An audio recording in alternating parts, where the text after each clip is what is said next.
자, 23년 고2 9월 시험에 나왔던 별똥 떨어진 데 날인 운동 중에 해를 같이 한번 읽어보도록 하겠습니다. 밤이다 하늘은 푸르다 못해 동회대교 캄캄하지만 별들만 또렷또렷이 빛이 난다. 침침한 어둠뿐만 아니라 오삭오삭 춥기도 하다. 그래서 시간적 배경은 이제 밤이고요. 추운 밤에 별들을 보고 있죠. 이 육중한 기류 가운데 자조하는 한 젊은이가 있다 그랬는데요. 자조라는 거는 스스로를 뭐 하는 거죠? 비웃는 이렇게 되겠습니다. 그를 나라고 불러주자. 나는 이 어둠 속에서 배태되고 아이를 낳은 이 어둠 속에서 생재하여 즉 어둠 속에서 잉태되었고 이 어둠 속에서 자라 아직도 이 어둠 속에 그대로 생존하나 보다. 이제 내 갈 곳이 어딘지 몰라 호적거리는 것이다. 방황이 되겠죠. 지향의 상실, 삶의 지향점을 상실함. 하기는 나는 세기의 초점인 듯 초췌하다. 얼핏 생각하기에는 내 바닥을 반드시 받들어주는 것도 없고 그렇다고 내 머리를 깜빡이 내려 누르는 아무것도 없는 듯 하다마는 내막은 그렇지도 않다. 나는 도무지 자유스럽지 못하다. 다만 나는 없는 듯 있는 하루살이처럼 허공에 부유하는 한 점에 지나지 않는다. 그래서 자신에 대한 인식이 드러난다라고 할 수 있고요. 하루는 이것이 하루살이처럼 경쾌하다면 마침 다행할 것인데 그렇지도 못하는구나. 그래서 하루살이처럼 기분이 경쾌하지도 않다는 겁니다. 그렇죠? 하루살이처럼 어떻게 보면 삶이 그죠? 부질없는데 그만큼 또 경쾌하지는 않다. 이 점의 대칭 위에 또 하나의 다른 밝음의 초점이 도사리고 있는 듯 생각한다. 덥석 움키었으면 잡힐 듯도 하다. 나는 그것을 휘어잡기에는 나 자신이 둔질이라는 것보다 둔질이라는 것 둔한 성질, 기질 오히려 내 마음에는 아무런 준비도 베푸지 못한 것이 아니냐 베푸지 계획하지 못한 것이 아니냐.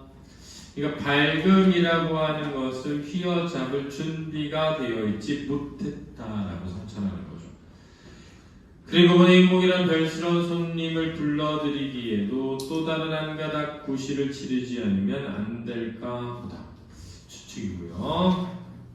이 밤이 나에게 있어 어릴 적처럼 한낱 공포의 장막인 것은 벌써 흘러간 전설이요. 따라서 이 밤의 향락의 도가니라는 그 이야기도 나의 염두에선 아직 소화시키지 못할 돌덩이다. 이해하지 못한다라는 거예요. 오로지 밤은 나의 도전의 호적이면 그만이다.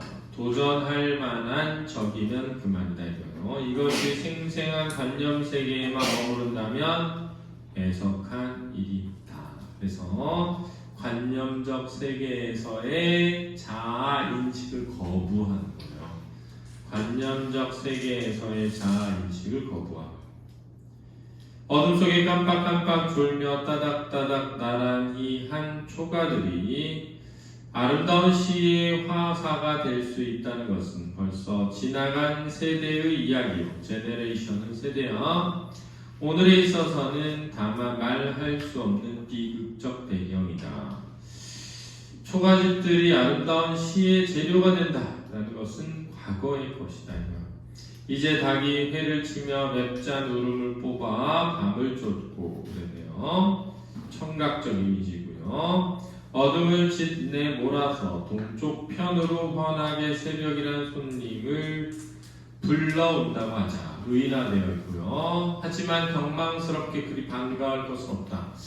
봐라, 가령 새벽이 왔다 하더라도 이 말은 그대로 암담하고 나도 그대로 암담하고 해서 너나 나나 이 가랑지길에서 주저주저하지 못할 존재들이 아니냐. 주저주저하지 못하다는 건 주저할 수밖에 없는 존재들이다라는 거야. 가랑지길은 갈림길이죠.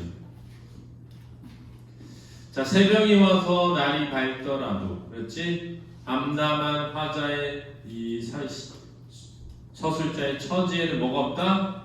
변화가 없다는 인식이다. 암담한 자신의 처지에는 변화가 없다. 나무가 있다. 그는 나의 오랜 이웃이여 벗이다.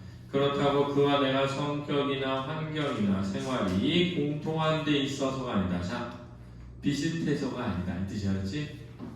자, 비슷해서 벗이라고 하는 것은 아니다. 말하자면 극단과 극단 사이에도 애정이 관통할 수 있다는 기적적 교분의 한 표본에 지나지 못할 것이다. 이 말은 뭐냐면 말하자면 나무와 나는 서로 완전히 다르지만 그래도 서로 좋아할 수 있다는 기적적인 어떤 표본이다. 이런 거예요. 그렇죠?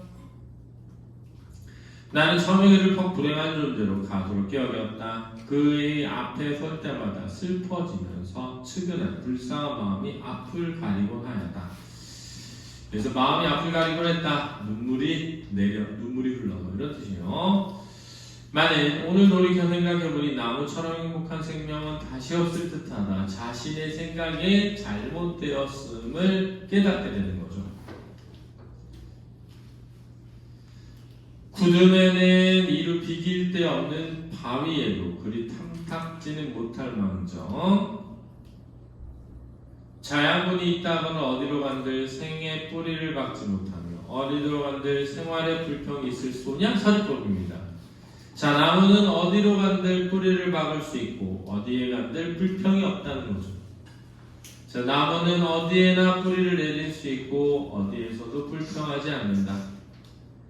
칙칙하면 솔솔솔 바람이 불고 심심하면 새가 와서 노래를 부르다 가고 촐촐하면 한 줄기 비가 오고 밤이면 수많은 별들과 오손도손 이야기할 수 있고 의법 보다 나무는 행동의 방향이라는 거창장스러운 과제에 봉착하지 않고 인위적으로든 우연히로서든 탄생시켜준 자리를 지키고 무궁무진한 영양소를 빨아들여 영롱한 햇빛을 받아들이며 손쉽게 생활을 영위하고 오로지 하늘만 바라보며 뻗어질 수 있는 것이 무엇보다도 행복이지 않느냐 이런 뜻입니다. 자, 나무는 행동의 방향이라는 과제에 봉착하지 않는다. 왜? 나무는 그냥 위로 자라면 되니까. 그렇지?